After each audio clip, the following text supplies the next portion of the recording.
नमस्कार दोस्तों, आइए अर्थमेटिक के एक और इम्पॉर्टेंट चैप्टर का आज हम लोग एनालिसिस करें। Ratio and proportion.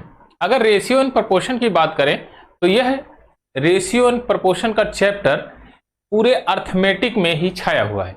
आप परसेंटेज ले लीजिए, प्रॉफिट एंड लॉस ले लीजिए, compound interest, simple interest, even आप मेंसुरेशन में जाइए, जहां पर फ्रैक्शन की बात होगी वहां पर रेशियो वर्क करेगा।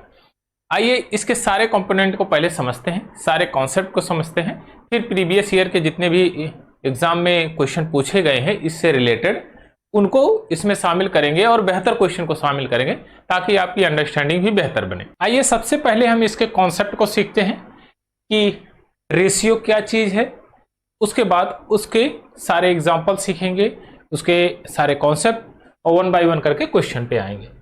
तो सबसे पहले हम सीखते हैं रेशियो।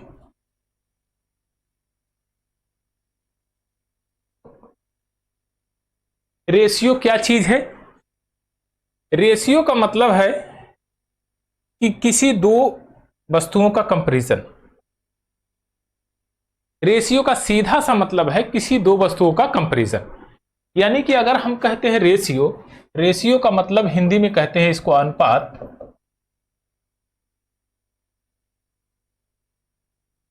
अब अनुपात को कैसे हम बताएंगे, कैसे रिप्रेजेंट करेंगे? तो आपने कहा कि एक हमारे पास स्क्वायर है जिसका एरिया 5 वर्ग मीटर है और दूसरा हमारे पास स्क्वायर है जिसका एरिया 15 वर्ग मीटर है। 15 स्क्वायर वर्ग मीटर है, यानी 15 वर्ग मीटर है, 15 स्क्वायर मीटर है।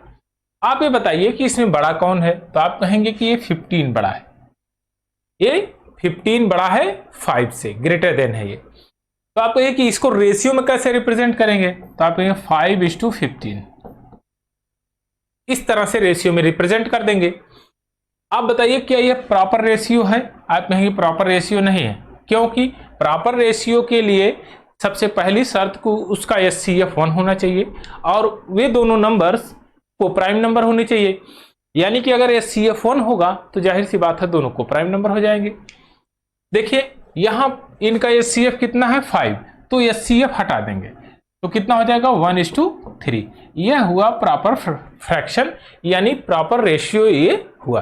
अच्छा, प्रॉपर रेशियो की बात करते हैं तो हमारे दिमाग में आता है कि ये प्रॉपर फ्रैक्शन भी बनेगी 1/3। इसको इस तरह से भी लिख सकते हैं, 1:3 को 1/3 के रूप में लिख सकते हैं। आप ये कहेंगे कि देखिए यहां पर भी वही क्राइटेरिया फुलफिल कर रहा है जो यहां पर है, बशर्ते हमने इसको रेशियो में रिप्रेजेंट किया है इसलिए कि ये यहां पर डाटा बड़ा है और यहां पर छोटा है। इनके HCF को हटा दिया गया, अगर HCF से इनके मल्टीप्लाई किया जाएगा तो यही सेम एरियाज इसके मिल जाएंगे। अब आता है दूसरा नंबर कि अगर मैं रेशियो को ऐसे रिप्रेजेंट कर रहा हूं तो क्या कई टर्म, कई नंबर्स के रेशियो को रिप्रेजेंट किया जा सकता है? तो आप कह सकते हैं हाँ।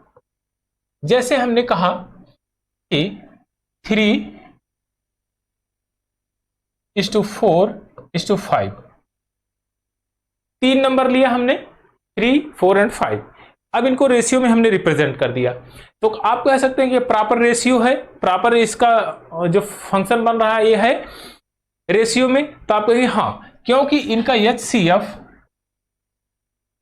1 है और ये तीनों को प्राइम नंबर है, यानी कि 3 का जो पेयर बन रहा है, ये जोड़ा जो बन रहा है ये को प्राइम नंबर है। जिसका HCF 1 होगा एक को प्राइम नंबर हो जाएंगे। आइए थोड़ा सा और आगे की तरफ प्रोसीड करते हैं और चीजों को समझते हैं कि और क्या क्या इसमें हो सकता है।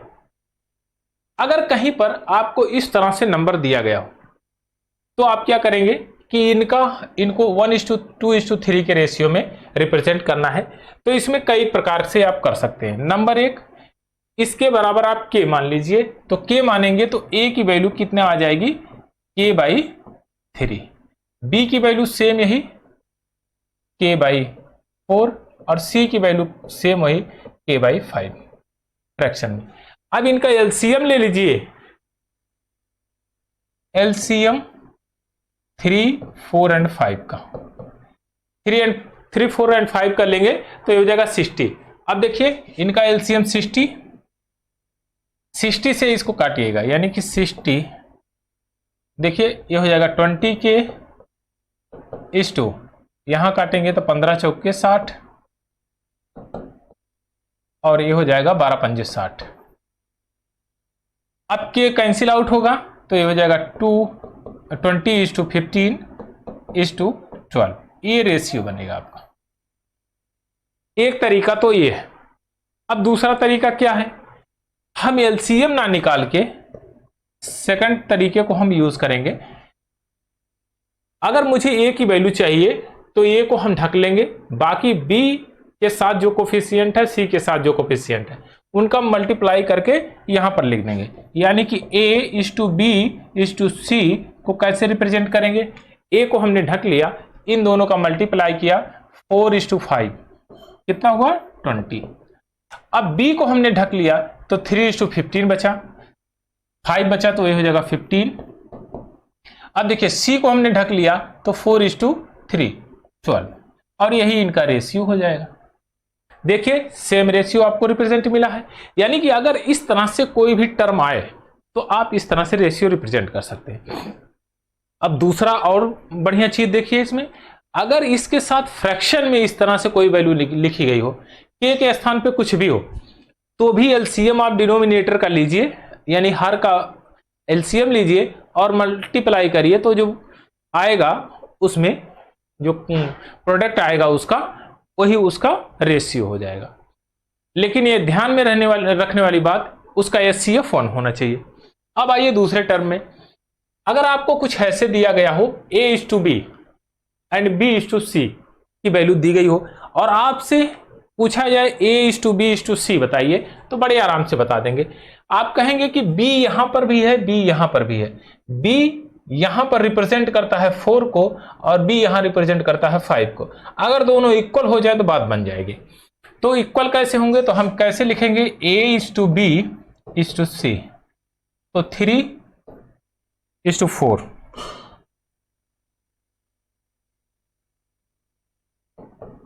अब देखिए B के स्थान पे कहां है 5 और C 9। अब इसका इसमें मल्टीप्लाई करेंगे और इस टर्म में भी मल्टीप्लाई होगा, इसका इसमें होगा और इस टर्म में मल्टीप्लाई होगा। देखिए 3 × 5 = 15, 4 × 5 = 20 और 9 चौक 36, 36। और कुछ कटने लायक है, नहीं कटने लायक है, तो यही इनका रेशियो हो जाएगा। यही ये रेशियो में है। अब आइए आगे की तरफ थोड़ा सा और प्रोसीड करते हैं। अगर इस तरह से लिखा गया है, हमको कुल मिला जुला के क्या करना है, B को इक्वल करना है। अगर B को इक्वल करना है तो 5 से इसमें मल्टीप्लाई कर दीजिए और 4 से इसमें मल्टीप्लाई कर दीजिए, बात बन जाएगी। देखिए डायरेक्ट लिखिए यहां पर 5 × 15, 5 चौक 20, बस काम खत्म। इसको लिखने की जरूरत नहीं है। 4 × 9 = 36, 36। तो ये हमारा रेशियो मिल गया। इतना करने की जरूरत नहीं है, इस तरह से हम इसको रिप्रेजेंट कर सकते हैं। अगर कोई 1 A:B, B:C, C:D में हो तो भी आप रिप्रेजेंट कर सकते हैं। पहले B को इक्वल कर लीजिए, फिर C को इक्वल कर लीजिए, D का तो कोई मतलब नहीं, A और D अपने आप रेशियो कंपैरिजन हो जाएगा। आइए एक और कॉन्सेप्ट सीखते हैं। अगर कहीं पर आपको ऐसे फ्रैक्शन में दिया गया हो 1/2 के रूप में, यानी P/Q के रेशियो में दिया गया हो, और आपको ये डाटा को सेटिस्फाई कराना हो, तो आप कुछ नहीं नॉर्मली करा सकते हैं। ये देखिए B रिप्रेजेंट करता है 3 को, A रिप्रेजेंट करता है 2 को, यहां डाटा पुट करिए और ये सेटिस्फाई हो जाएगा। देखिए 2 को पुट करेंगे तो ये 10 हो जाएगा, 3 यहां पुट करेंगे 12 हो जाएगा, तो ये हो जाएगा 22। अब यहां पर देखिए पुट करिए A को तो 12 हो जाएगा और 3 को यहां पुट करेंगे तो 6 हो जाएगा, तो ये हो जाएगा 6 और रेशियो क्या आ जाएगा 11/3। ये आपका रेशियो आ गया। अब ये बताइए कि अगर मैं कहीं पर ऐसे लिख दूं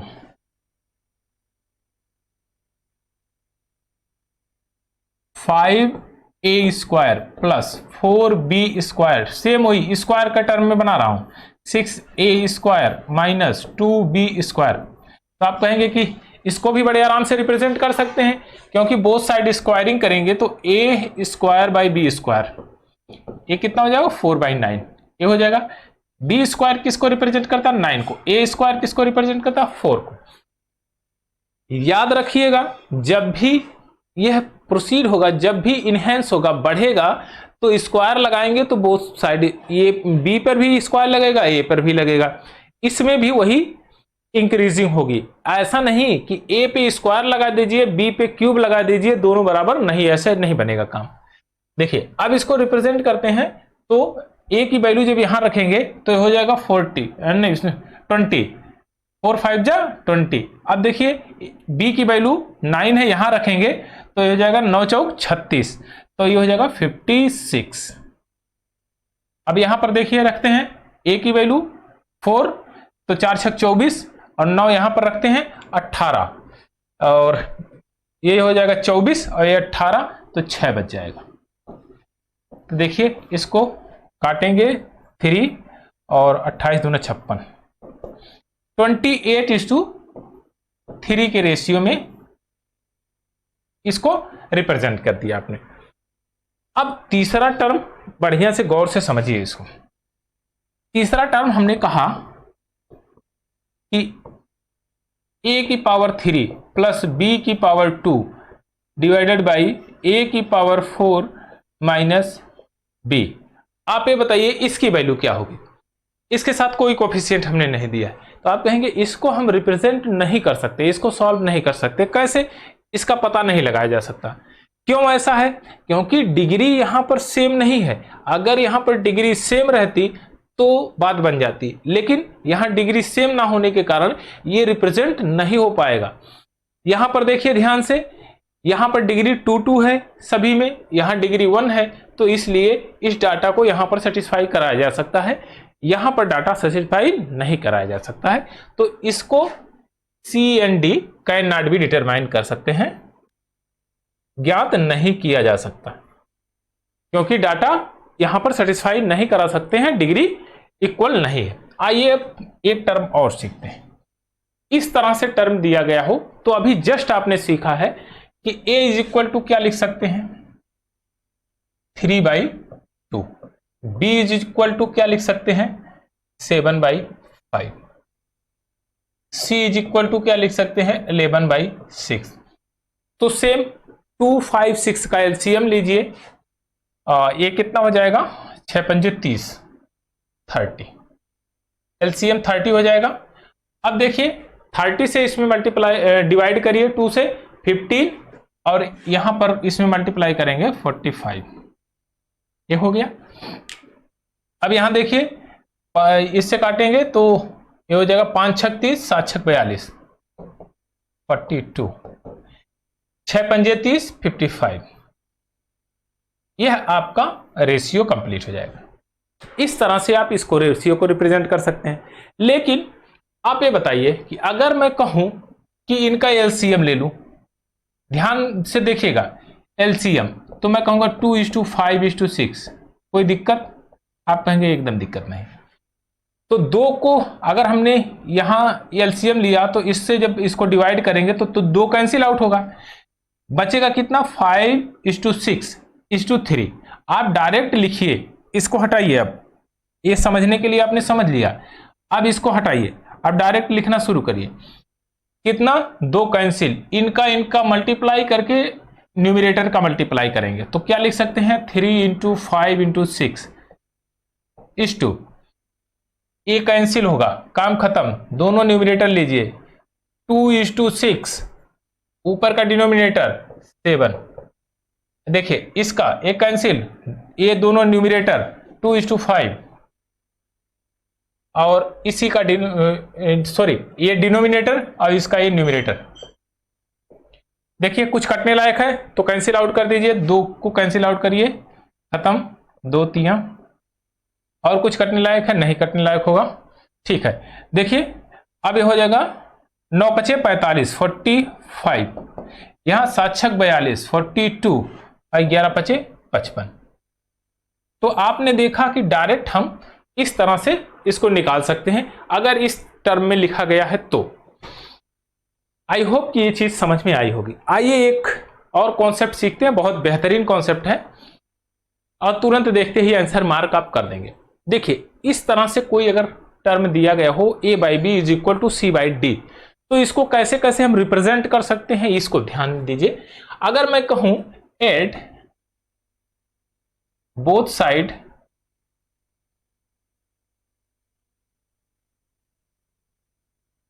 ऐड कर रहा हूं मैं 1 को, बोथ साइड में ऐड कर रहा हूं, तो ये हो जाएगा a by B plus 1 is equal to C by D plus 1। इसको कैसे लिख सकते हैं, a plus B by B is equal to C plus D by D. यह इसके बराबर होगा, आप कहेंगे हाँ इसके बराबर होगा, तो इस तरह से इसको कर सकते हैं। आप ये बताइए, अगर मैं कहूं सब्ट्रैक्ट कर दो इसमें से, सब्ट्रैक्ट बोथ साइड -1 जैसे मैं करूंगा तो ऊपर का टर्म क्या बनेगा, a minus B by B is equal to B C minus D by D, यही होगा। अगर मैं यह इक्वेशन नंबर 1 मान लूं और इक्वेशन नंबर 2, इक्वेशन नंबर 1 को 2 से डिवाइड करूंगा तो देखिए बी कैंसिल आउट हो जाएगा, डी कैंसिल आउट होगा, तो बचेगा क्या, a plus B divided by a minus B is equal to C plus D divided by C minus D.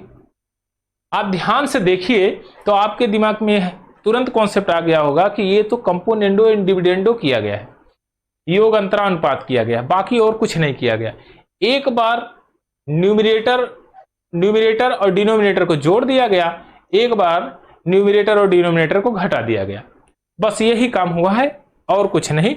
इस टर्म को कहते हैं कंपोनेंडो एंड डिविडेंडो, योग अंतरानुपात। आइए इस बेहतरीन कॉन्सेप्ट को सीखते हैं। ये बहुत बेहतरीन कॉन्सेप्ट है। इसमें कहता है x की वैल्यू इतना दिया है और इसको रिप्रेजेंट करके बोला है कि इसका वैल्यू बताइए। तो देखिए यहां से हम 2a को कॉमन लेंगे क्योंकि हमको x plus 2a x minus 2a बनाना है, तो x बाई 2a। अब 2a अगर हमने कॉमन लिया तो यहां क्या बचेगा, 2b, यही तो बचेगा, a प्लस बी। अब हम करेंगे use C and D, componendo and dividendo rule.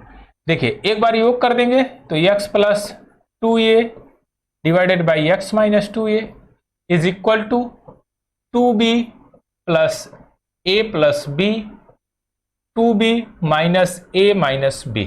देखिए इसको सॉल्व करेंगे तो ये हो जाएगा 3x plus 2a x minus 2a is equal to 3b plus a, और यहां से एक घट जाएगा तो b माइनस a, यही बचेगा।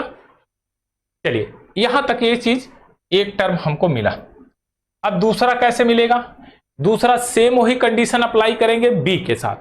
अगर b के साथ करेंगे तो यहां पर क्या बनेगा, x plus 2b divided by x minus 2b, यही तो बनेगा। अब ध्यान दीजिएगा यहां पर इस बार 3b आया है, a को हमने निकाला था, तो यहां पर सेम वही उल्टा आएगा, 3a प्लस b आएगा। और यहां पर देखिए b माइनस a है तो अगली बार क्या आएगा, a माइनस b, यह आएगा, तुरंत चेंज हो जाएगा। देखिए यहां पर a था तो ये b आया, यहां पर a है तो b पहले आया, यहां पर b हमने लिया तो ये आएगा, और यहां b लिया तो यहां पर ये आएगा। बात समझ में आई होगी। अब हम क्या करते हैं, इन दोनों टर्म को ऐड कर देते हैं। अब दोनों टर्म को जब ऐड करिएगा तो ध्यान से देखिए क्या बनेगा, 3a, भाई इसी दोनों टर्म को यहां पर ऐड किया है, 3b है, 3b plus a by b minus a plus 3b plus 3a है, 3a प्लस b, यहां पर आ जाएगा a a माइनस बी। देखिए b माइनस ए करने के लिए इस टर्म में माइनस से अगर मल्टीप्लाई कर देंगे ऊपर नीचे तो बात बन जाएगी। अगर ऊपर नीचे मल्टीप्लाई करते हैं तो क्या रिजल्ट बनेगा 3b प्लस ए, b माइनस ए इसको करते हैं डायरेक्ट लिखते हैं माइनस 3a माइनस बी, और नीचे b माइनस ए हो जाएगा तो b माइनस ए बन जाएगा ये। अब देखिए यहां से कुछ कटने पिटने लायक हो तो काटिए। अब देखिए यहां पर क्या होगा 2a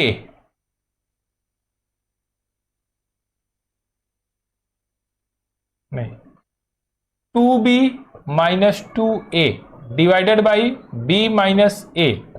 2 को कॉमन ले लीजिए, b minus A by B minus A, यहां से कैंसिल आउट, रिजल्ट क्या आएगा 2, और ये हमेशा आएगा।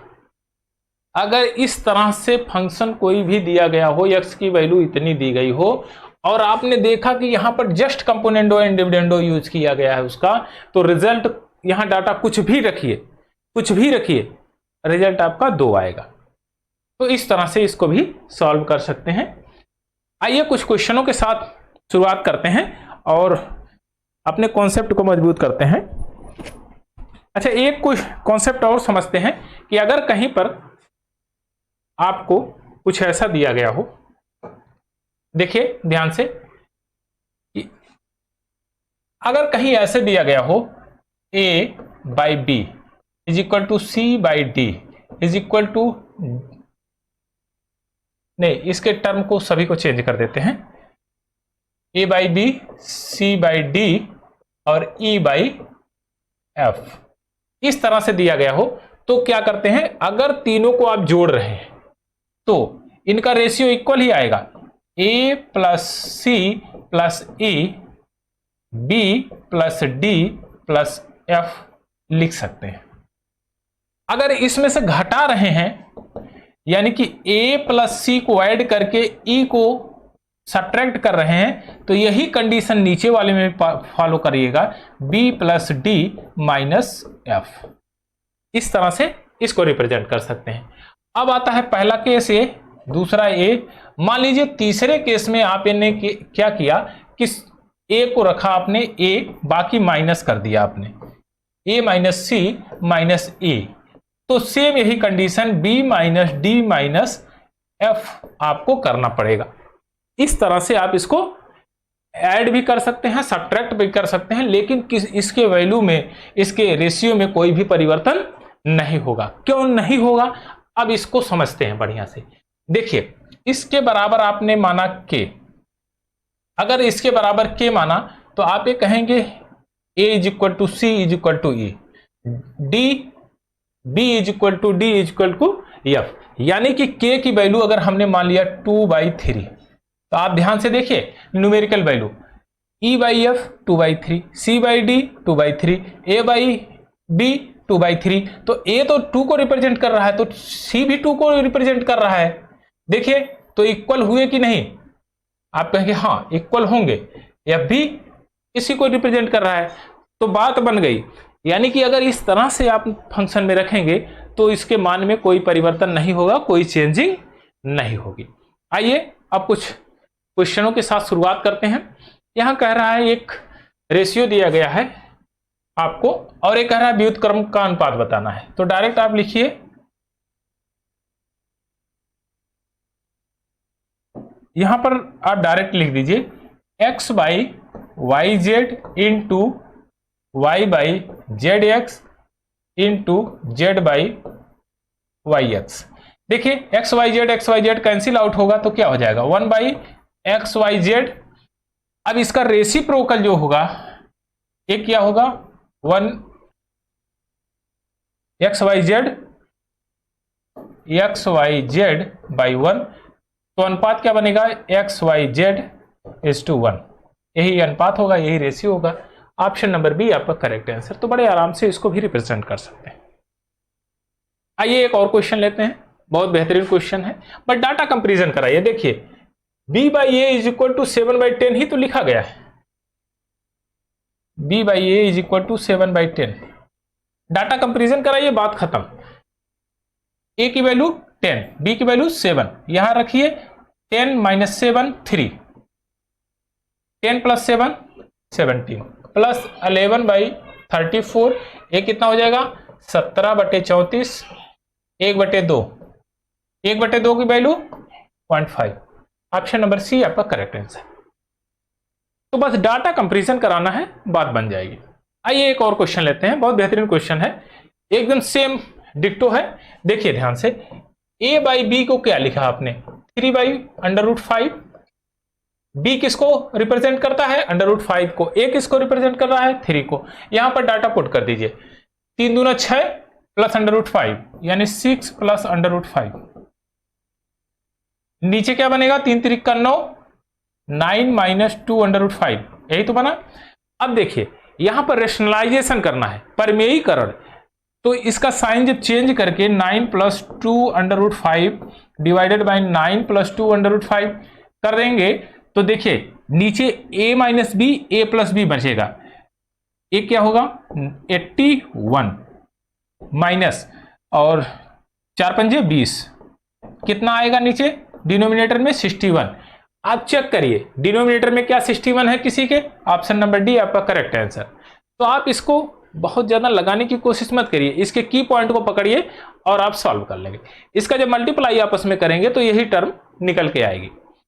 आइए एक और क्वेश्चन लेते हैं, यह भी बहुत बेहतरीन क्वेश्चन है। आपने अभी जस्ट सीखा था कि अगर कहीं कोई टर्म ऐसे दिया गया हो 1:b:c is equal to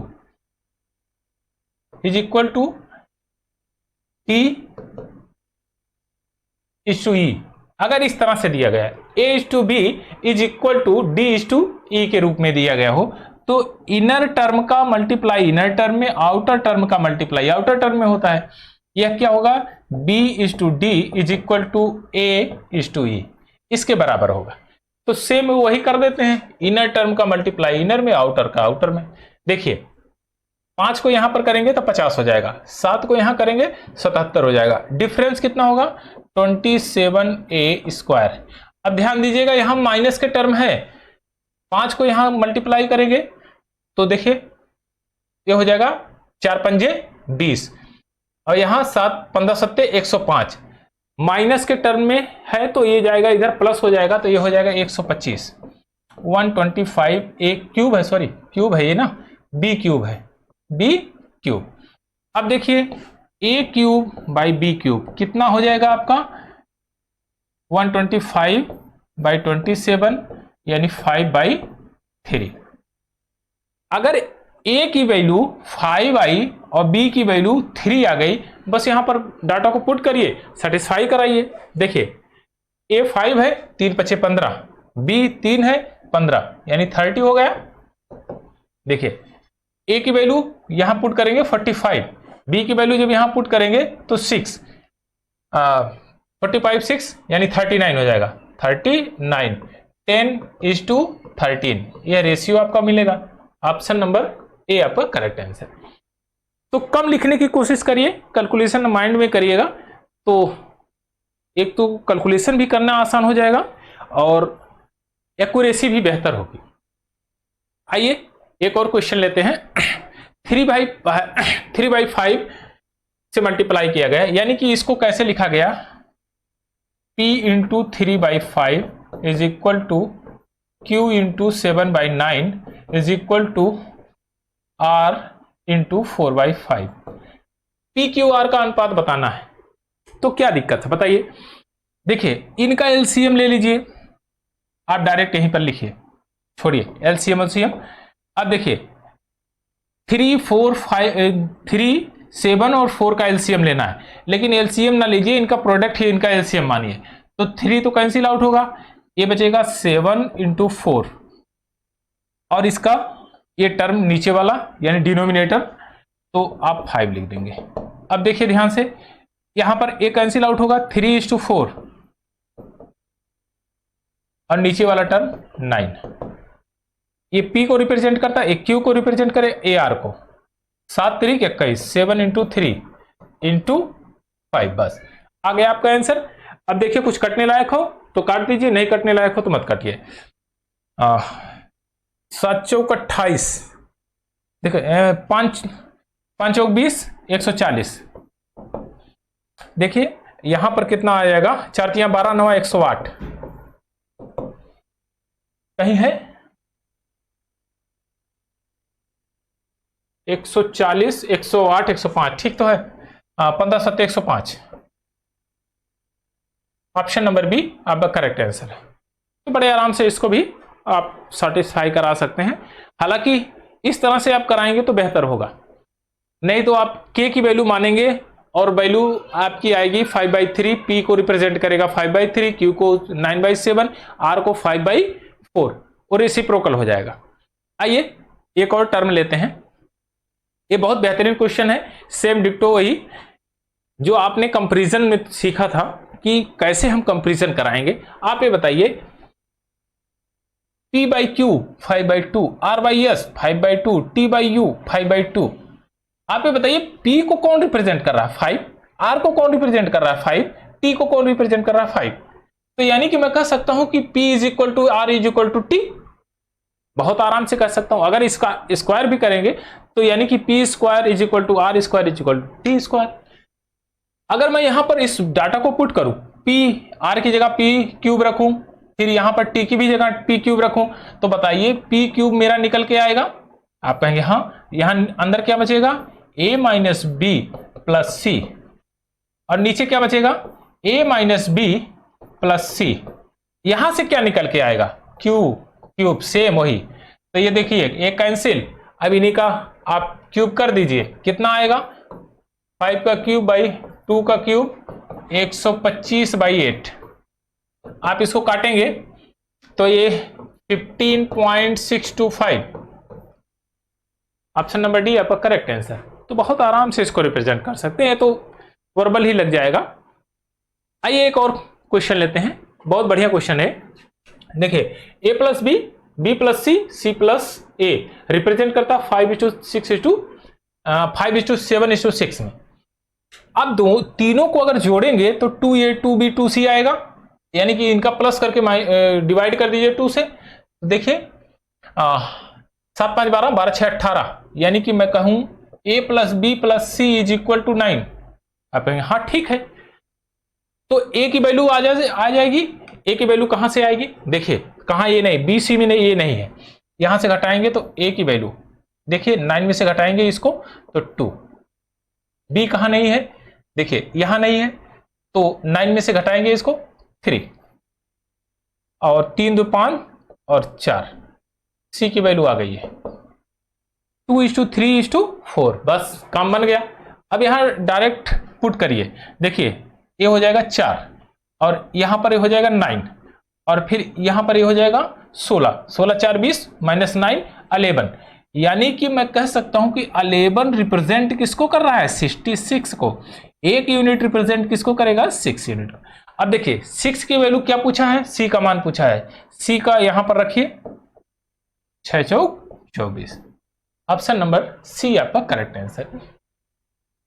come लिखने की कोशिश करिए, कैलकुलेशन ज्यादा करिए, तो आपका कैलकुलेशन भी अच्छा रहेगा और एरर होने के चांसेस भी कम रहेंगे। आइए एक और बेहतरीन क्वेश्चन लेते हैं, सेम वही जो कॉन्सेप्ट आपने सीखा था। A + B / C को रिप्रेजेंट करता है 23/12।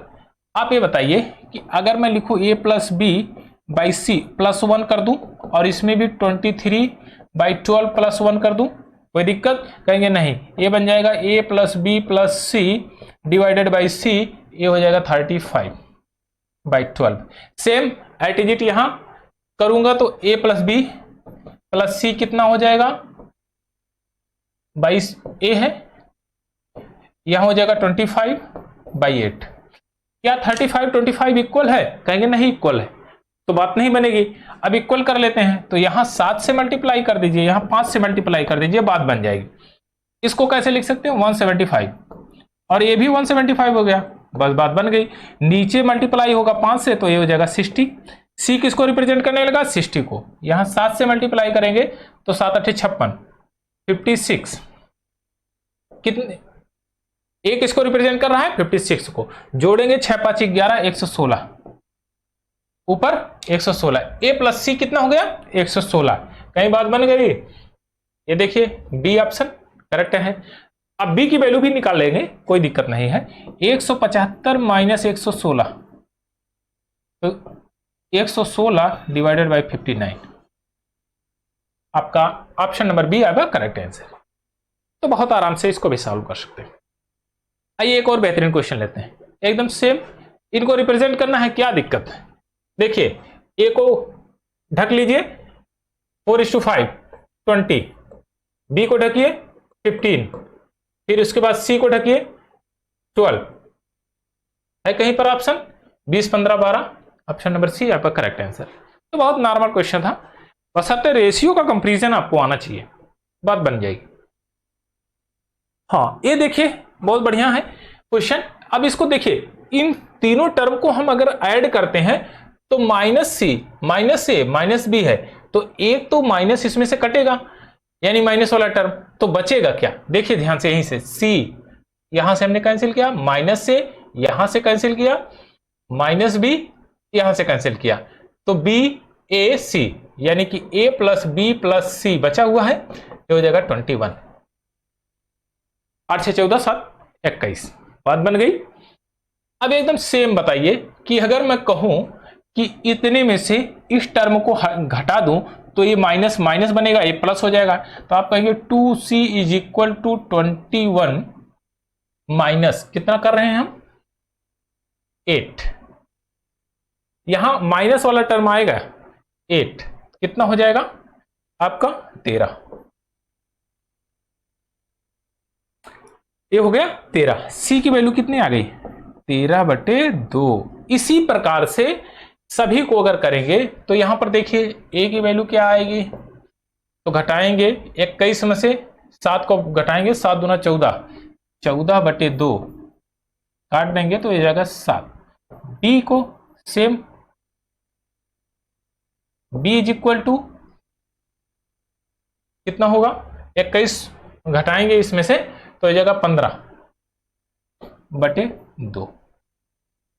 चलिए अब यहां पर रिप्रेजेंट करना है, बस क्या दिक्कत है, इनको रेसिप्रोकल कर दीजिए, बात बन जाएगी।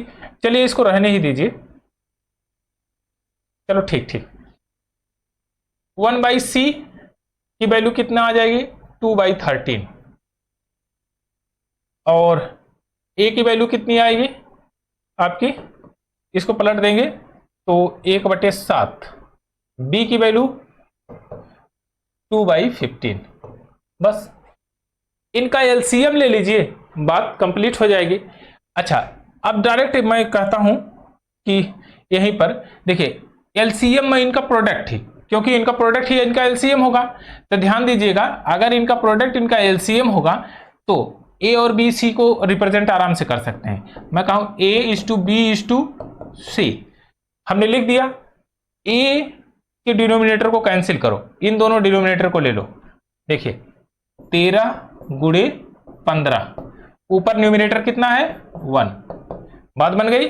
बी कहां है यहां पर, बी 15 कैंसिल आउट, 7 गुणे 13, 13 गुणे 7, इसका न्यूमिनेटर लीजिए 2।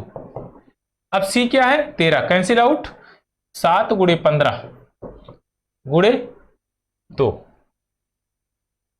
देखिए मिलाइए, कुछ कटने लायक है तो काट दीजिए, नहीं कटने लायक है छोड़िए। 15 छक्का 90, 15 सत्ते 105, 105 दुना 210, 13 सत्ते 91 दुना 182, और ए हो जाएगा 15 3 45, 5 4 15 1 15 4 19, 195। कुछ कटने लायक है नहीं कटने लायक है, बस ठीक है, ऑप्शन नंबर ए आपका करेक्ट आंसर है। कैलकुलेशन कर सकते हैं इस तरह से। चलिए एक और बेहतरीन कोई, हालांकि इसमें थोड़ा सा कैलकुलेशन था लेकिन बेहतर क्वेश्चन था, अच्छा ठीक ठाक। ये सब सीजीएल सीएचएसएल में बेहतरीन क्वेश्चन थे जिनको हमने लिया है, थोड़ा सा लॉजिकल है तो उन्हीं को लिया है, बाकी और को नहीं लिया। देखिए ये बहुत बेहतरीन क्वेश्चन है, इसमें ये कहता है कि एक ये टर्म है दूसरा तीसरा, और इसको रिप्रेजेंट कर रहा है 3, 4 एंड 7 में। आप ये बताइए अगर इन दो टर्म को हम जोड़ दें तो 7 होगा? आप कहेंगे हाँ, यानी कि 7 इज इक्वल टू 7 हो जाएगा, यानी कि मैं इस दो टर्म को जोड़ता हूं तो इसके बराबर होगा। तो देखिए यहीं पर जोड़ना शुरू कर दीजिए। x खोजिए, इसमें x है? आप कहेंगे नहीं है, तो x हम डायरेक्ट लिख देते हैं, काम खत्म। यहां -y है, यहां y है, तो जब घटेगा इसमें से तो क्या बचेगा? y। बात समझ में आई आपके? यहां -y है, यहां y है, हम ऐड करेंगे तो ये बचेगा y। अब z की बात आई, यहां z 8z है, यहां 3z है, तो यहां क्या बच जाएगा आपका? +5z। और w किसी भी नहीं है तो w बचेगा, और 4w, सॉरी ये 4w, इसके साथ 4w, काम खत्म, यहीं पर काम खत्म। और डायरेक्ट इसको उतारिए, 4x + 5z - 7w। बात समझ में आई? अब देखिए 5z कैंसिल आउट, काम खत्म इसका। 4z यहां पर है, जब इधर आएगा 4x है, इधर आएगा तो माइनस के टर्म में होगा, तो माइनस का टर्म यहां बनेगा तो 3 बन जाएगा, 3x, क्योंकि ये प्लस में है। 3x, y तो है नहीं, -y, y नहीं है, ये जाएगा इधर, तो ये हो जाएगा 7 4 11w। देखिए ध्यान से, 3x - y = 11w, इतना बात बनी। अगर मैं इधर दोनों से मल्टीप्लाई करूं, 2 से मल्टीप्लाई करूं बोथ साइड में, तो 6x - 2y = 22w। बात समझ में आई?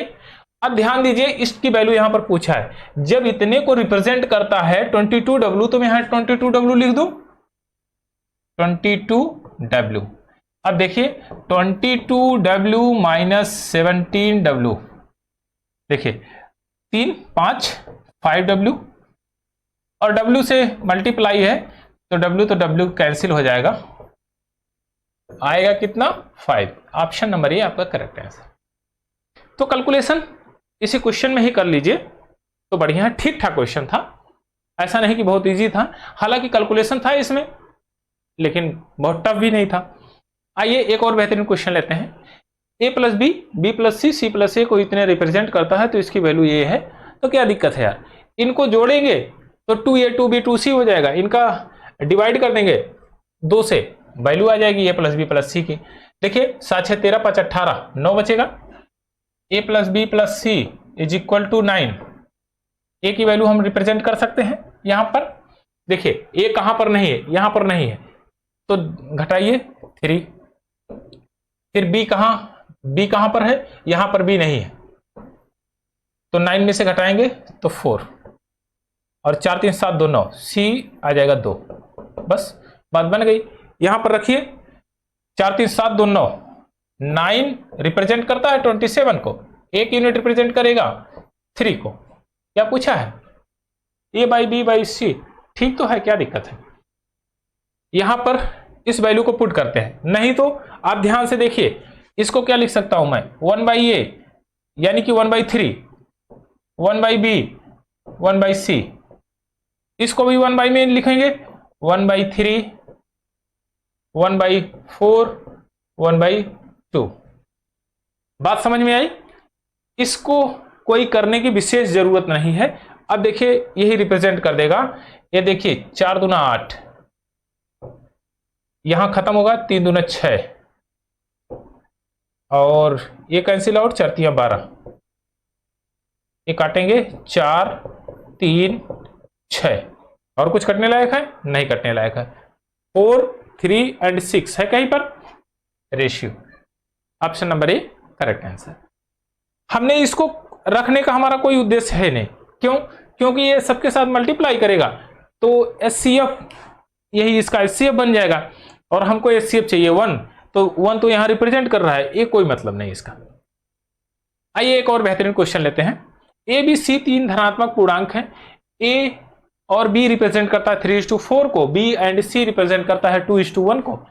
तो बताइए इनका a + b + c का संभावित मान क्या होगा? तो सबसे पहले इनका रेशियो निकालते हैं। देखिए यहां b रिप्रेजेंट करता है 4 को, यहां b रिप्रेजेंट करता है 2 को।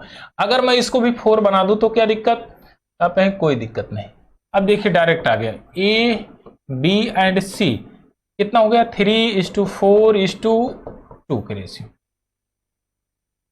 अब संभावित मान इनका सम करिए, 4 3 7 2 9 9। संभावित मान क्या होगा, जो 9 से परफेक्टली डिवाइड होगा वही संभावित मान होगा। देखिए 2 1 3, एक कैंसिल आउट नहीं होगा, 5 2 7 ए भी नहीं होगा, 7 2 9, ऑप्शन नंबर सी 2 1 3 ए नहीं होगा। 207 इसका संभावित मान होगा क्योंकि 9 से ये परफेक्टली डिवाइड है। आइए एक और क्वेश्चन लेते हैं। ये सीडीएस 2019 में क्वेश्चन पूछा गया, बहुत बेहतरीन क्वेश्चन है, इसको समझते हैं, बहुत अच्छा है। हालांकि कॉन्सेप्चुअल है, बहुत ना तो टफ बोल सकते हैं ना मॉडरेट, मतलब मीडियम कंडीशन का है। देखिए इस वैल्यू को a by B plus C is equal to B by c plus A is equal to C by a plus b. अब मैं कहूं a is equal to B is equal to C is equal to 0 ना put करके 1 put कर देता हूं। 1 put करिए या के पुट करिए, कुछ भी पुट करिए, कोई फर्क विशेष पड़ने वाला नहीं। अगर मैं इतना पुट करता हूं, अच्छा मैं पुट क्यों कर रहा हूं, आपने कहा कि आप ऐसा पुट कर रहे हैं तो क्यों कर रहा हूं। मैं कहा कि ये है वेरिएबल। वेरिएबल ऐसे टर्म होते हैं जिसमें हर एक वैल्यू सेटिस्फाई करती है। तो आप ये बताइए, अगर मैं यहां पर 4 5 7 10 20 50 कुछ भी पुट कर दो, चलो एक ना पुट करके मैं 3 पुट कर देता हूं, तो कोई दिक्कत। अगर वेरिएबल है तो मैं 3 पुट कर दिया। अब देखिए 3 मैं यहां पर पुट करता हूं तो 3/6 हो गया, यहां भी 3/6 हो गया, यहां भी 3/6 हो गया। अब इसका जो रेशियो होगा 1:2, कितना आया 1:2, एक वैल्यू तो ये 1:2 आ गई। अब पहला टर्म ये है, पहली शर्त के अनुसार ये तो एकदम खरा उतरा कि 1/2 इसकी वैल्यू आएगी, इसके बराबर होगा। अब दूसरा टर्म ये कहता है a plus B plus C is equal to 0 is equal to 0। अगर a plus B plus C is equal to 0 तो आप ये कह सकते हैं a plus B is equal to minus C. क्या हाँ ऐसा भी है? तो यानी कि अगर सभी टर्म के माइनस टर्म लूंगा मैं, तो आप ये बताइए, तो एक बार ऐसा भी आएगा b plus C is equal to minus A और c plus A is equal to minus B. इस तरह से भी रिप्रेजेंट कर सकता हूं। तो देखिए a by minus A, B plus C है ना, minus A is equal to B by minus B, C by minus C. अब देखिए यहां पर टर्म क्या आएगा -1, तो या तो 1/2 हो सकती है या तो -1 हो सकती है, इसके अलावा कुछ और बनना संभव नहीं है। आइए, each fraction is equal to 1 और -1 नहीं, -1 तो हो सकती है लेकिन 1 नहीं, यह कभी नहीं होगा। Each fraction is equal to 1/2 और 1, या तो 1/2 होगी 1 होगी। देखिए 1/2 तो संभव है, यहां पर आपने प्रूव किया, लेकिन यहां -1 आया है, 1 संभव नहीं है, यानी कि बी भी कैंसिल। चलिए अब ये कहता है each fraction is equal to 1/2 और -1, करेक्ट है।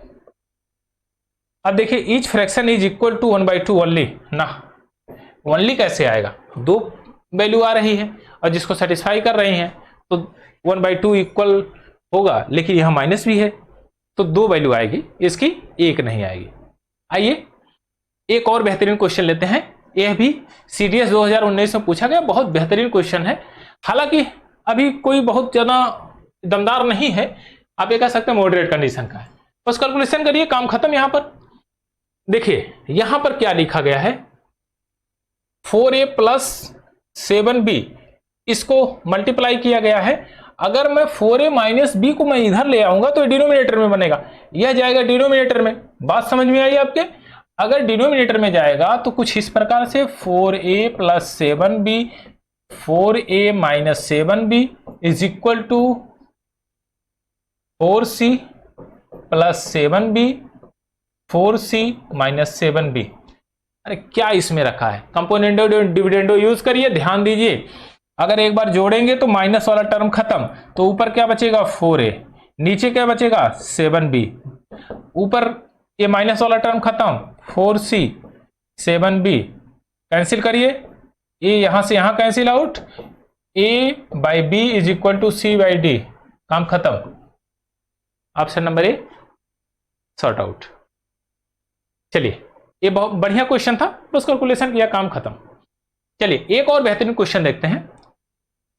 हाँ, इसको एक कॉन्सेप्चुअल क्वेश्चन है और बहुत बेहतरीन क्वेश्चन है, इसको सॉल्व करना पड़ेगा और बढ़िया से सॉल्व करते हैं। देखिए सेम कंडीशन अप्लाई करेंगे, यूज करेंगे क्या, कंपोनेंडो एंड डिविडेंडो। अब देखिए कंपोनेंडो एंड डिविडेंडो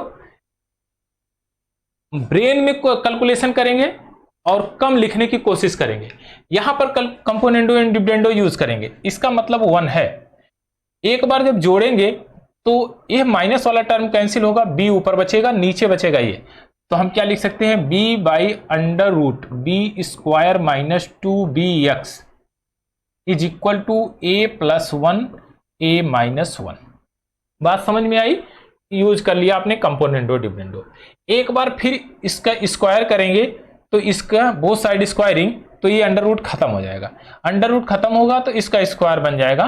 तो अब छोड़िए, सबसे पहले बी स्क्वायर बटे b square minus 2bx is equal to, इनको बढ़ा दीजिए, बढ़ाएंगे तब कैसे बनेगा, ए स्क्वायर प्लस 1 प्लस, चलिए छोड़िए अभी नहीं बढ़ाइए, अभी कैलकुलेशन बहुत ज्यादा बढ़ाइए नहीं, इनका स्क्वायर कर रहे हैं a plus b, oh sorry b नहीं 1 है, a प्लस 1 का होल स्क्वायर a माइनस 1 का होल स्क्वायर, यही है। चलिए एक बार फिर अगेन करिए कंपोनेंडो एंड डिविडेंडो, एक बार अगेन करेंगे कंपोनेंडो एंड डिविडेंडो, तो आप ये देखिए फार्मूला यहां पर यूज करिए, a प्लस बी का whole square plus a minus b का होल स्क्वायर, क्या लिखते हैं, 2 into a square plus B square, यही तो लिखते हैं, और तो कुछ लिखते नहीं है। तो बहुत ज्यादा बढ़ाने की कोशिश मत करिए, घटाइए। अच्छा अब यहीं पर अगर माइनस लिखूं तो a प्लस बी का whole square a minus b का होल स्क्वायर के साथ सब्ट्रैक्शन करेंगे तो कितना बचेगा, 4ab। बात समझ में आई, अगर आई होगी तो बस इस लाइन को यहां पर पुट करिए, बात बन जाएगी। हम क्या करेंगे, कंपोनेंडो और डिविडेंडो, एक बार योग करेंगे एक बार अंतर करेंगे। एक बार योग करेंगे तो यहां पर देखिए 2b स्क्वायर हो जाएगा माइनस 2bx, बात समझ में आई। और यहां से जब आप घटाएंगे तो a वाला टर्म प्लस में हो जाएगा, minus minus cancel out, 2bx is equal to, यहां पर रखिए 2 इंटू ए स्क्वायर प्लस 1, ये बचेगा, नीचे क्या बचेगा, 4 इंटू ए, यही तो बचेगा, 4 इंटू ए भी बचेगा, तो आपका ये टर्म आ जाएगा। अब देखिए इसमें कोई दिक्कत, आप कहेंगे एकदम दिक्कत नहीं, बड़े आराम से आ गया है। अब यहां पर कंडीशन अप्लाई करेंगे। देखिए यहां से 2b को कॉमन लेंगे, अगर 2b को कॉमन लेते हैं 2b कैंसिल आउट होगा, 2b को हमने कॉमन लिया तो 2b कैंसिल आउट, ऊपर क्या बचेगा, b माइनस एक्स, और नीचे क्या बचेगा, x इज इक्वल टू, देखिए यहां पर क्या होगा, 2 इंटू ए स्क्वायर प्लस 1, ये हो जाएगा, ये 2 को कैंसिल आउट कर दो, यहां पर खत्म करो, ये बच जाएगा आपका 2a, हो गया।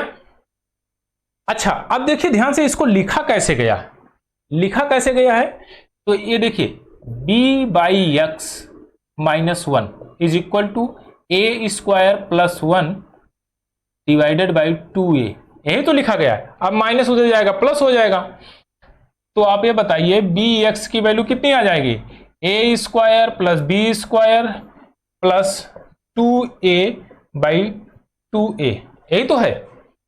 ध्यान दीजिएगा ये माइनस से इधर जाएगा प्लस हो जाएगा, तो ये मल्टीप्लाई करके ऐड होगा, तब मल्टीप्लाई करके ऐड होगा तो ये आएगा। आप ध्यान से, यह b नहीं है, ये a है, 1 है, 1 है। आप ध्यान से देखिए, A square plus B square plus 2ab, बस आप लिख दीजिए डायरेक्ट, a प्लस 1 का होल स्क्वायर बटे 2a, बात समझ में आई। b से उधर मल्टीप्लाई करेगा, x की वैल्यू आ गई, देखिए a ऊपर चला जाएगा, 2ab by a plus b, तो बी नहीं होगा, ये 1 होगा,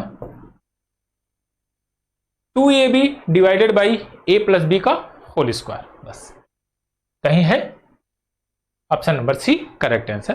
तो बढ़िया क्वेश्चन था, एकदम ठीक ठाक, कैलकुलेशन भी करने में एकदम अच्छा लगेगा आपको, गुडविल फील होगा। आप एक आध दो बार करेंगे ना तो आपका एकदम कॉन्सेप्ट क्लियर हो गया, फटाफट कर लेंगे। आइए एक और बेहतरीन क्वेश्चन देखते हैं। एक कह रहा है दो संख्याओं का योग अंतर गुणनफल 13:3:16 के रूप में है, तो दोनों संख्याओं के वर्गों का योग बताना है आपको। इनका अनुपात 13:3:160 के अनुपात में है। सम, इसका डिफरेंस और प्रोडक्ट। तो आप ये जानते हैं कि अगर दोनों एक संख्या है जिसका सम इतना है और डिफरेंस इतना है, तो संख्या आराम से निकाल सकते हैं। ए की वैल्यू एक बार जोड़ के आधा करिए, 16/2 8 हो जाएगा। बी की वैल्यू कितनी हो जाएगी आपकी, एक बार घटाइए और आधा करिए, 5 हो जाएगी। अब देखिए ये जो संख्याएं हैं ये रिप्रेजेंट कितने को कर रही है, 60 को, 160 को, यानी कि 40 रिप्रेजेंट करती है कितने को, 160। इन्हीं का प्रोडक्ट तो है, तो ए की यूनिट रिप्रेजेंट करेगी 4 को। यहां देखिए 4 से मल्टीप्लाई करेंगे तो आ जाएगा 32, और 32 और यहां पर मल्टीप्लाई करेंगे 4 से तो हो जाएगा 20। अब ध्यान दीजिए 32 का स्क्वायर 1024, 20 का स्क्वायर 400, ऐड कर देंगे 1424। ऑप्शन नंबर बी आपका करेक्ट आंसर। तो बहुत बढ़िया क्वेश्चन था और इसका आंसर होगा 1424। आइए एक और क्वेश्चन लेते हैं। हाँ, बहुत बेहतरीन क्वेश्चन है भी। देखिए इस टर्म के इक्वल में है, सारे टर्म इक्वल में है, तो ध्यान दीजिए कि अगर इक्वल में है तो बात हम बना देंगे। कैसे, न्यूमरेटर को जोड़ लीजिए और डिनोमिनेटर को जोड़ लीजिए, बात बन जाएगी। न्यूमरेटर जेड और यहां पर क्या है 2zx प्लस यहां x है। अब देखिए यहीं पर जोड़ना शुरू करिए, एक z यहां, 2z यहां, 3z हो गया, और यहां पर 2x और एक x 3x, यानी कि 3x प्लस 3z। बात बनी।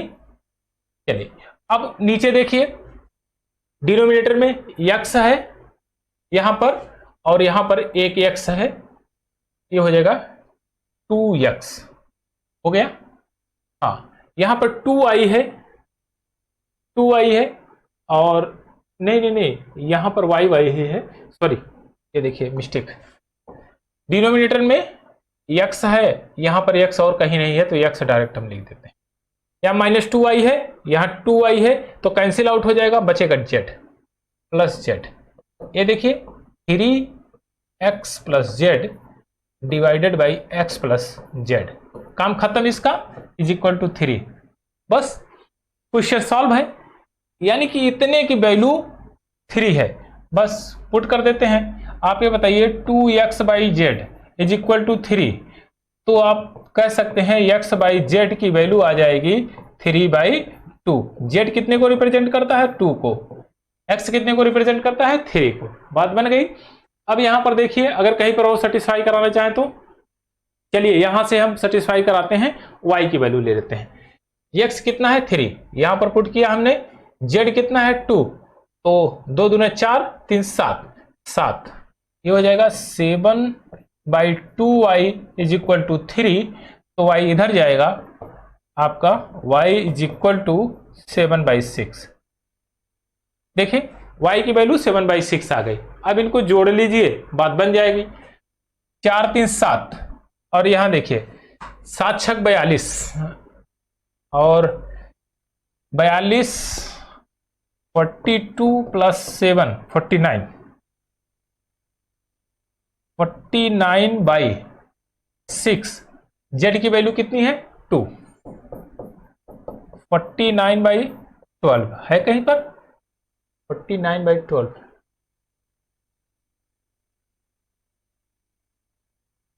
ओ सॉरी 3 में देखिए यहां पर मिस्टेक था, ये 3 2 5 है, ये 5 प्लस 7/6 है, 6 पंजे 30, 7 37, 37/12 ये होगा। ऑप्शन नंबर बी आपका करेक्ट आंसर है। तो इस तरह से आप इसको लगा सकते हैं। आइए एक और बेहतरीन क्वेश्चन लेते हैं।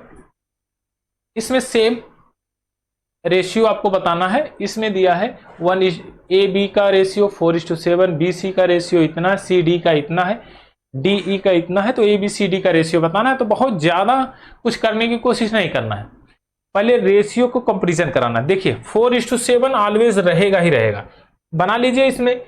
अच्छा 4:7 को देखते ही क्या समझ में नहीं आएगा, यह लगभग 2 के बराबर है, दुगने के बराबर है, दुगने से थोड़ा सा कम है। अब देखिए क्या यह टर्म दुगने से थोड़ा कम है? नहीं, यह तो स्वयं ही दुगना है, यह टर्म तो आधा है, तो यह तो होगा नहीं, कभी नहीं होगा। 400 का दुगना 800, ये तो 520 है, ये तो कभी होगा नहीं। 800 का दुगना 1600, लगभग 1500, 1550 के समथिंग होना चाहिए, यह भी नहीं होगा। 500 का दुगना 1000 यानी 910, ये ऑप्शन सही है। अब देखिए क्या ये मैच करता है? 0, 13 चौके 52, 13 7 91, 4:7। ऑप्शन नंबर डी आपका करेक्ट आंसर है। तो इसको सेटिस्फाई कराने से बढ़िया है इस टर्म को लेकर यहां सेटिस्फाई कराइए, आराम से क्वेश्चन सॉल्व हो जाएगा। हालांकि आपको कॉन्सेप्ट पता है इसलिए आप सेटिस्फाई करा रहे हैं। अगर आपसे कहेगा थ्रू प्रॉपर चैनल लगाइए तो इस डाटा को आप यहां पर लाके पुट कर देंगे। आइए एक और बेहतरीन क्वेश्चन लेते हैं। ये लॉजिकल क्वेश्चन है, बस अंडरस्टैंडिंग के लिए है। देखिए ध्यान से, एक कक्षा में छात्रों की संख्या x है, जिसमें से बॉयज x हैं और गर्ल आप कह सकते हैं टोटल नंबर z-x, इतनी गर्ल होंगी। अब कह रहा है कि लड़कियों की संख्या का भाग कितना है? तो भाई इतना है, इतने में से कितने में से है? इतने में से। तो आप कहेंगे z-x/z, यह पार्ट है, पार्ट ऑफ गर्ल, लड़कियों का भाग है। तो इसको क्या लिख सकते हैं? 1 प्लस, सॉरी प्लस नहीं होगा, ये minus, 1 minus z, x/z। Option number 1 minus x/z, c option आपका करेक्ट आंसर है, 1 माइनस x/z। तो इस तरह से आप इसको लगा सकते हैं। बहुत नॉर्मल क्वेश्चन था ऐसे ही। हाँ ये देखिए 3 धन पूर्णांक के वर्गों का योग इतना है, इनके वर्ग ऐसे आ रहे, तो ये तो नॉर्मल है। देखिए इसका वर्ग करिए, 16 4 20 1 21, 21 कितने को रिप्रेजेंट कर रहा है? 1029, 1029 को। देखिए 8 बार में जाएगा, नहीं ये जाएगा 4 बार ले जाते हैं, 4 और फिर जाएगा 9 बार, 49। एक यूनिट रिप्रेजेंट करता है 49। अच्छा स्क्वायर में है, ये स्क्वायर में ध्यान में रखिएगा, स्क्वायर में है तो x की वैल्यू कितनी आ जाएगी? यानी कि 749, 7। बस बात बन गई। क्या है? सबसे बड़ी संख्या और सबसे छोटी संख्या के बीच का अंतर। सबसे बड़ी 1 है, सबसे छोटी 1 है, सबसे बड़ी 4। अंतर कितने का? 3 का। यहां पर 3 से मल्टीप्लाई कर दीजिए, 21। ऑप्शन नंबर ए आपका करेक्ट आंसर है। तो इसमें कुछ रखा नहीं, बहुत दम नहीं था। आइए इस क्वेश्चन को करने से पहले एक कॉन्सेप्ट को सीखते हैं। प्रपोर्शन क्या है? प्रपोर्शन जैसे हमने कहा कि कोई वेरिएबल लिया हमने, 1a/b इज इक्वल टू, ये प्रपोर्शन का साइन होता है, इसको बोलते हैं इज इक्वल टू c/d। इस तरह से आप इसको रिप्रेजेंट करते हैं। यह रेशियो इस रेशियो के बराबर है, यह कहता है समानुपात, यानी समान अनुपात है दोनों में। तो बीच में जो ये साइन बना है इसको पढ़ते हैं इज इक्वल टू। इक्वल के जगह पे आपको इस तरह से टर्म दिया जाएगा, इस तरह से सिंबॉलिक रहेगा ये। अब आता है कि आपका थर्ड प्रपोर्शन, फोर्थ प्रपोर्शन और मेन प्रपोर्शन क्या है, यानी कि तीसरा समानुपात क्या है, चौथा समानुपात या मध्य समानुपात। तो सबसे पहले हम देखते हैं थर्ड प्रपोर्शन क्या है।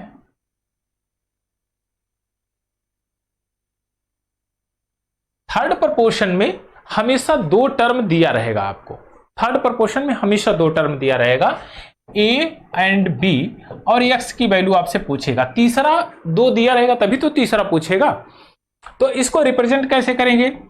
ए is to B is equal to B is to X, इस तरह से। अब जानते हैं आप कि अंतः पदों का गुणा अंतः पद में, बाह्य पदों का गुणा बाह्य पद में, यानी कि इनर टर्म का मल्टीप्लाई इनर टर्म में, बाह्य टर्म का मल्टीप्लाई बाह्य टर्म में। और ये टर्म दोनों इक्वल होते हैं, यानी कि आप ये कह सकते हैं कि A X is equal to B square. तो एक्स की वैल्यू क्या कहेंगे आप? बी स्क्वायर बाई ए होगा। अब आता है फोर्थ प्रोपोर्शन। फोर्थ प्रोपोर्शन क्या है? फोर्थ प्रोपोर्शन में आपको कम से कम 3 टर्म दिए होंगे। भाई चौथा टर्म आपको पूछा है तो 3 देना पड़ेगा उसको, ए बी एंड सी। तो आपसे एक्स की वैल्यू पूछेगा, यानी चौथे टर्म की वैल्यू पूछेगा। यहां 3 टर्म, 3 थर्ड प्रोपोर्शन पूछा था, तीसरा तो 2 कम से कम देना था तो एक्स की वैल्यू उसने पूछा। यहां फोर्थ पूछा है तो 3 देना पड़ेगा तभी तो चौथा पूछेगा। अब यहां देखिए सेम वही, A is to B is equal to C is to D.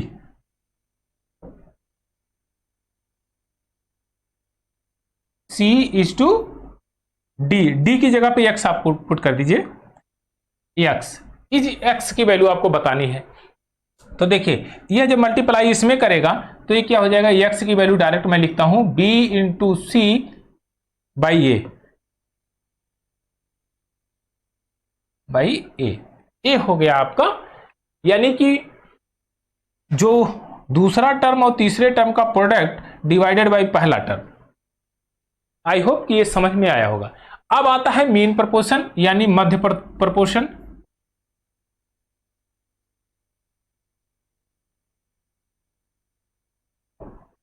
Madhya proportion में क्या होता है कि इनर पार्ट का जो है आपको वैल्यू निकालना पड़ेगा, वो भी 2 टर्म कम से कम दिया रहेगा।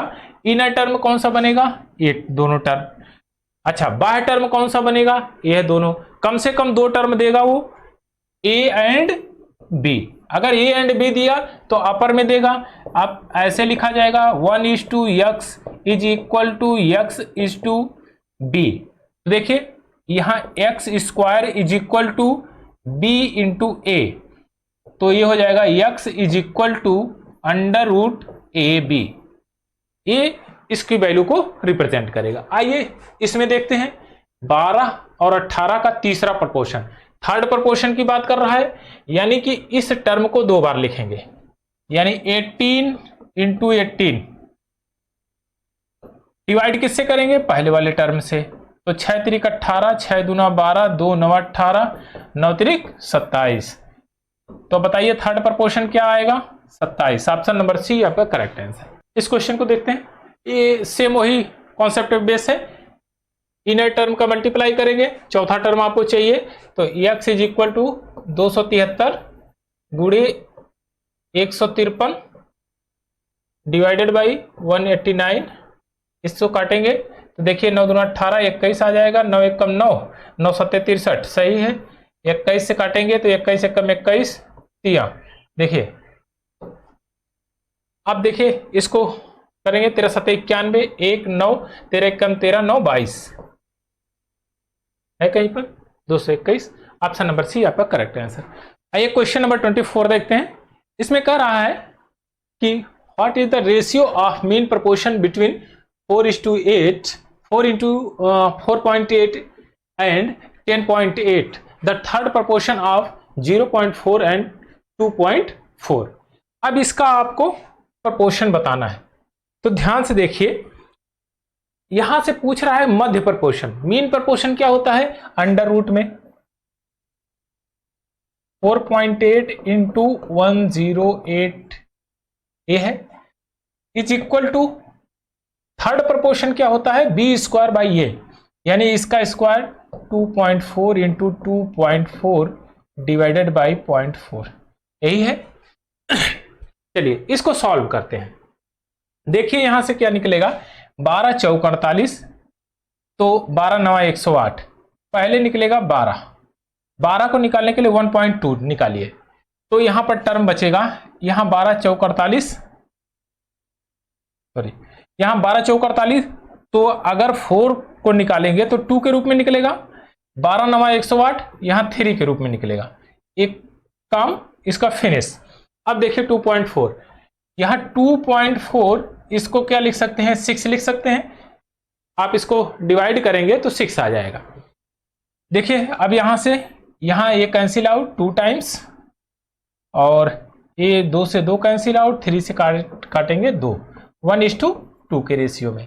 ऑप्शन नंबर बी आपका करेक्ट आंसर है। बस आपको डाटा पुट करके और इसका कैलकुलेशन कर लेना है, आंसर आ जाएगा।